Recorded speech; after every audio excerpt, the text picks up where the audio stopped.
The most expensive construction of mankind does not materially exist on this planet, yet it has revolutionized your life. It's an unfinished tower that's been under construction for over 1,000 years. Millions of hands and minds have laboured on it, at a vast cost that cannot easily be imagined. It's built, or grows, at the confluence of societies that are willing to allow people to specialize, in some cases merely to think, for the lust of knowledge, and societies which preserve the discoveries of the dead. It's the mere existence of this tower that means that it's possible for a child of someone who comes from a culture that can just about use fire, can ascend to the level where they can build tools to examine planets around distant stars. It's the ivory tower, forged from the summation of the knowledge of mankind, and it's our single most valuable asset, for if it were lost, it would take us generations to rebuild it. We've all climbed the ivory tower to an extent. It influences the way that we view ourselves, our civilization, indeed our very place in the cosmos. It enables ample clean water, life-saving operations, worldwide travel, and even the ability to hold the music of thousands in the palm of your hand. In themselves, miracles beyond many an Iron Age god. But relatively few perceive what it is that they're climbing, or indeed what the tower is made from. The bricks of the tower are the thoughts of the minds of thinkers long dead, the shoulders of giants, preserved by our Enlightenment values. But what makes them strong is the scrutiny of those concepts by others. The free exchange of ideas is the quality control that ensures the structural integrity and expandability of the tower. And it's the growth of this tower that has allowed our enlightened world to proceed from the Wright brothers to landing on the moon in less than 100 years. Indeed, the growth of this tower may yet turn out to be the key component in determining the survivability of our species. But what gives the tower strength is that every brick within it is fully scrutinized for flaws, from all angles, to the best of the ability of the mental craftsmen of that era. There is no dogma, no secret, there is no weakness that cannot be exposed, corrected, or expunged. For where a society accepts dogma, that there are concepts beyond question, whether it's about burning witches or drawing prophets. Another Middle Eastern capital, another Western embassy on fire. That society is locked in that state in perpetuity. It can never advance, it can never grow beyond that dogma. For these boys, this is the only world they know. For many of them, it may be the only world they will ever know. They're not learning about math and science here. They're not learning about the world. They're learning only about one thing: God, Islam. A child is like a tree. It will give fruit. When children come to see me, I train them the right way. This is the core reason why I regard the import of dogma with utter contempt. It is the very icon of Dark Age stasis.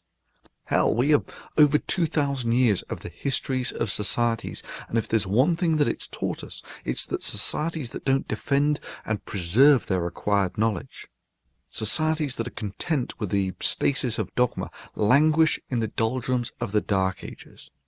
For it is only the ivory tower that separates societies like this from this.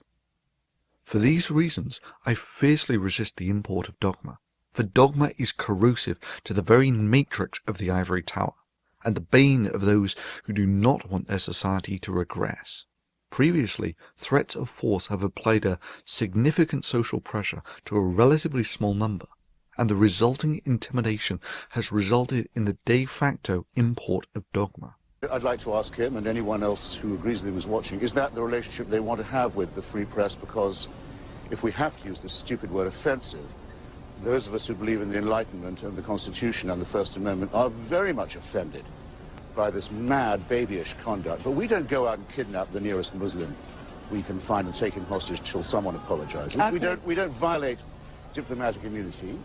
We don't, which is one of the most precious things in the international community, much more precious than the right of Muslims not to have their feelings hurt. The whole thing is a scandal, and we're all running scared from it. This trend needs to be reversed.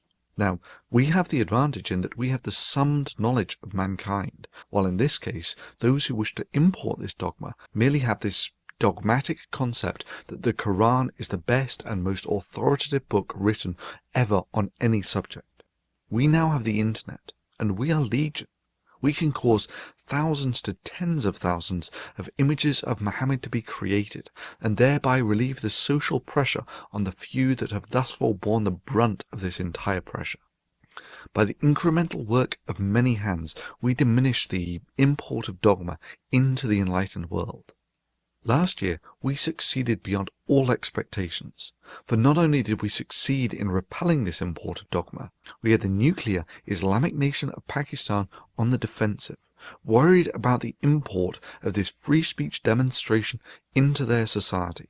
For while they are trying to prevent the import of Enlightenment values into their country, they are not applying a social pressure towards the export of dogma to the enlightened world. But prevention is better than cure, and the price of freedom is eternal and at times proactive vigilance. This year we continue the protest, for those forced into hiding by death threats from these people, to ensure that never again will the free press utter the words that they have been intimidated into self-censorship, into the de facto observation of religious dogma through threats of violence. So please, if you agree with this message, take a few minutes to draw a picture of Mohammed and upload it to Flickr, and then post it to this Flickr playlist. Thereupon, it will appear on the website dmd2011tf.net, where the slideshow will be playing safely beyond the hands of any dogmatic censorship. Or better still, take that slideshow code and insert it into your blog. Post it on your Facebook. Tweet it. Get it out there, such that never again will the free press be intimidated into silence through threats of religious violence.